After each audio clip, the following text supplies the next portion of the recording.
नमो अरहन्ताणं नमो अरहन्ताणं नमो अरहन्ताणं। प्रत्यक्ष और परोक्ष जो हमारे सामने होता है हम उसे प्रत्यक्ष कहते हैं। जो पीछे रहकर काम करता है वह परोक्ष होता है। भाव और चित्त ये दोनों हमारे लिए परोक्ष हैं, सामने नहीं आती। मन हमारे लिए प्रत्यक्ष है, इसलिए मन पर ज्यादा चिंतन किया गया। मन को बहुत लोग जानते हैं और ध्यान के क्षेत्र में भी मन पर बहुत विचार करते हैं। भाव और चित्त पर कम विचार हुआ है। महर्षि पतंजलि ने मन को महत्व नहीं दिया। उनका योग सूत्र शुरू होता है चित्त वृत्ति निरोधो योग है, चित्त की वृत्तियों का निरोध करना। चित्त हमारी भीतर की चेतना है जो मन के ज्ञानात्मक पक्ष का संचालन करती है। मन के दो पक्ष हैं, एक ज्ञानात्मक और एक भावात्मक। जो उसका ज्ञानात्मक पक्ष है उसका संचालन चित्त के द्वारा होता है, और जो उसका क्रियात्मक पक्ष है उसका संचालन भाव के द्वारा होता है। मन दो का प्रतिनिधित्व कर रहा है, चित्त का और भाव का।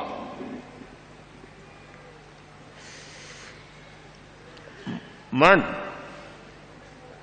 अचेतन है, चित्त चेतन है और मन अचेतन है।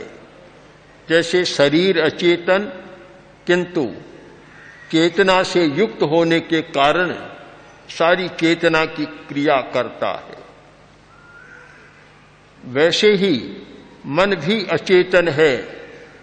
मन, वचन और शरीर तीनों अचेतन है, किंतु चेतना से युक्त होकर और चेतना की क्रिया करते हैं। मन पुद्गलों का ग्रहण करता है। एक है हमारी शक्ति मन पर्याप्ति, उसके द्वारा मनोवर्गणा के पुद्गलों का ग्रहण होता है। तब मन का स्वरूप बनता है, वह कार्यकारी बनता है।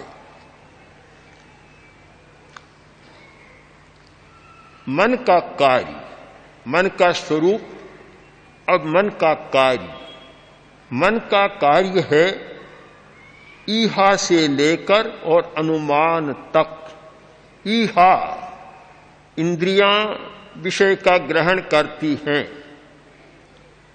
पर अच्छा बुरा, उपादेय अनुपादेय, उपयोगी अनुपयोगी इंद्रियां नहीं जानती। इंद्रिय आंख ने देखा, एक रूप को देखा, उसका बोध हो गया, किंतु वह हमारे लिए किस काम का है, उसका क्या उपयोग है अथवा अनुपयोग है, ये आंख का विषय नहीं है। फिर मन साथ में जुड़ता है, तब यह सारा कार्य मन का है। ईहा करना, तर्क करना। जैन परिभाषा में ज्ञान की प्रक्रिया है, उसका पहला अंग है अवग्रह। अवग्रह ग्रहण करना। ग्रहण करना इंद्रियों का काम है। पांचों इंद्रियां अपने अपने विषय का ग्रहण करती है, बस इससे आगे इंद्रियों का काम नहीं। फिर साथ में संयोग होता है मन का, फिर मन उस बात को आगे बढ़ाता है। ईहा तर्क करना,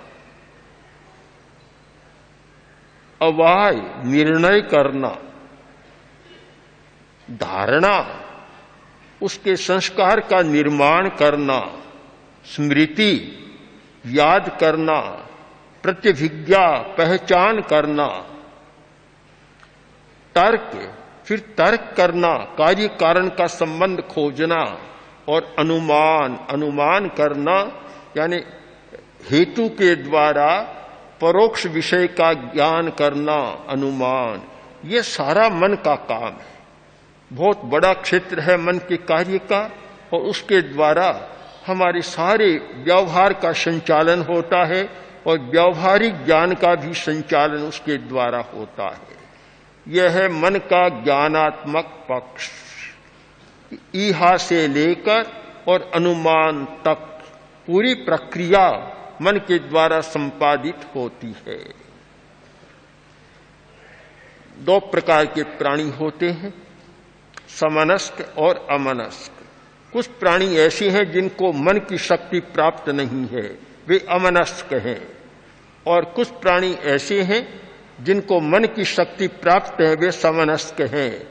हमारे विकास का क्रम यह है कि केवल जिस प्राणी के पास इंद्रिय ज्ञान है वह विकसित नहीं होता, उसका विकास नहीं हो सकता, वह यथावत स्थिति में रहता है। और जिस प्राणी को मन की शक्ति प्राप्त है, समनस्क है, वह बहुत विकास कर सकता है।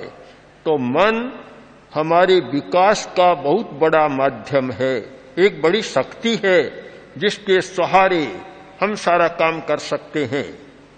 मन की 3 शक्तियां हमारे काम ज्यादा आती हैं, स्मृति, कल्पना और चिंतन।